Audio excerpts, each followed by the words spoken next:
Chapter 9, Shooting Match.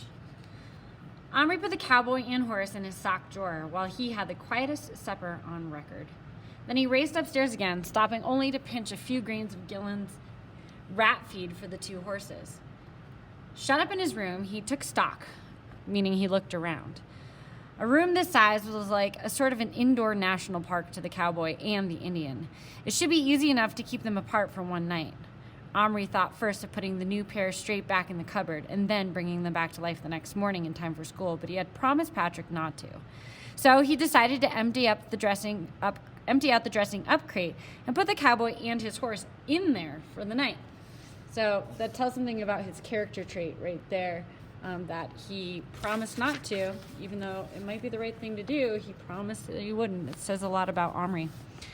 The crate was about 2 feet square, made of planks. There was certainly no visible way out of it for the cowboy. Omri put him carefully down into it. Looking down at him, he felt curious about his name, where he came from, and so on. But he decided it was better not to talk to him. The cowboy had clearly decided that Omri was not really there at all.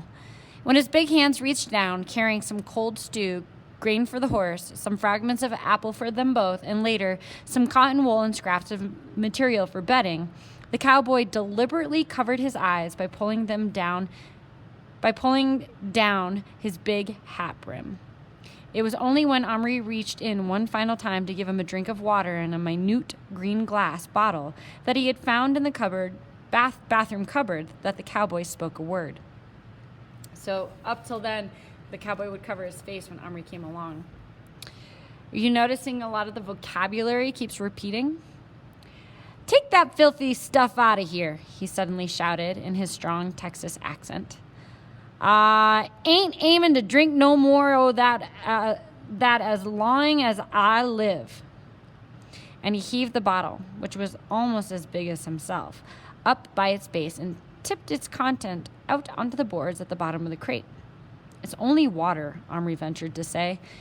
"You shut your mouth," shouted the little man.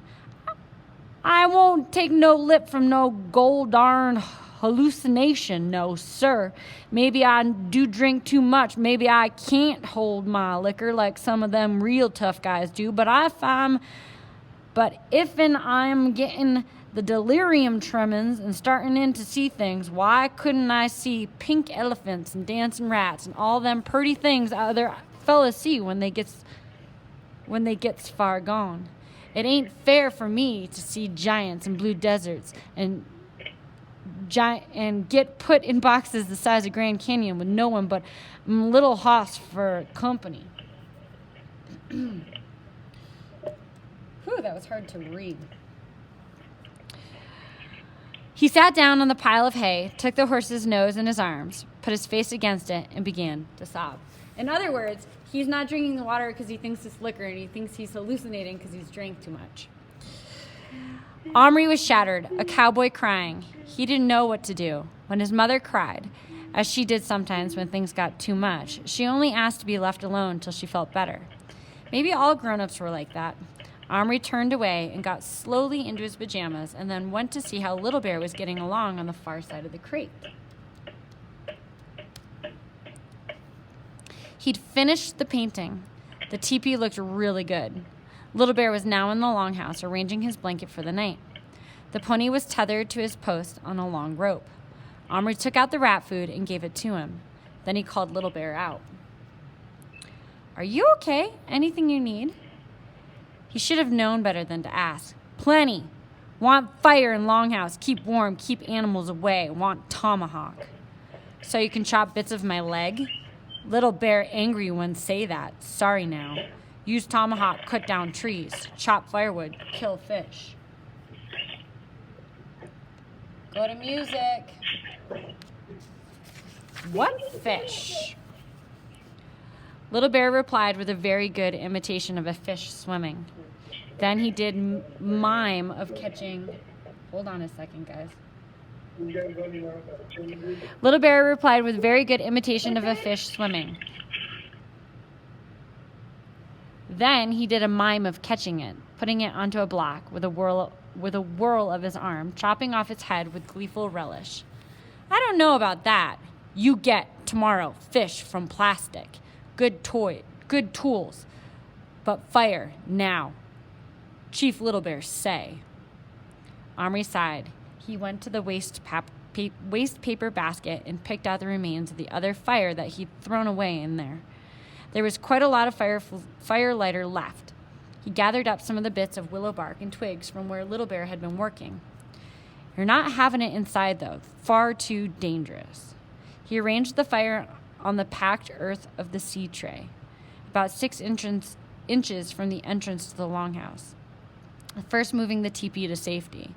Then he struck a match, and soon there was a cozy blaze. Little Bear crouched beside it, his red skin glowing and his eyes bright with pleasure. Little Bear, can you dance? Yes, many kinds. Would you do one now so I can see? He hesitated, then he shook his head once. Why not, though? No reason, dance. Maybe if I got you a wife. The Indian looked up eagerly. You get? Give word? I only said I'd try. Then Little Bear, dance. Then do best dance. Love dance. Omri turned off his light and drew back from the scene. It looked amazingly real, with the fire making shadows. The little horse munching his grain, and the Indian sitting on his heels, warming himself, wearing his colorful headdress and chief's cloak. Omri wished he himself were small enough to join Little Bear by the fire. Omri, are you in bed? I'm coming up in 5 minutes to kiss you good night. Omri felt panicky, but it was all right. The fire was going out. Already, Little Bear was standing up, yawning and stretching. He peered up through the darkness. Hey, Omri, painting's good? Great. You sleep now? Yes. Peace of great spirits be with you. Thanks. Same to you. Omri peered quickly into the crate. The poor cowboy had crawled away into his makeshift bed and was snoring loudly. He hadn't eaten a thing. Omri sighed. He hoped Patrick was making plans and arrangements. After all, if Omri could keep his Indian secret, Patrick might be able to do the same. All might be well, but Omri certainly wasn't going to try the experiment again. It was all just too much worry. He climbed into bed feeling unusually tired. His mother came in and kissed him, and the door was shut. He felt himself drifting off almost right away, when suddenly a piercing whinny sound and was answered by another. The horses had smelled each other. They were not so far apart, and the cowboys wasn't tied up.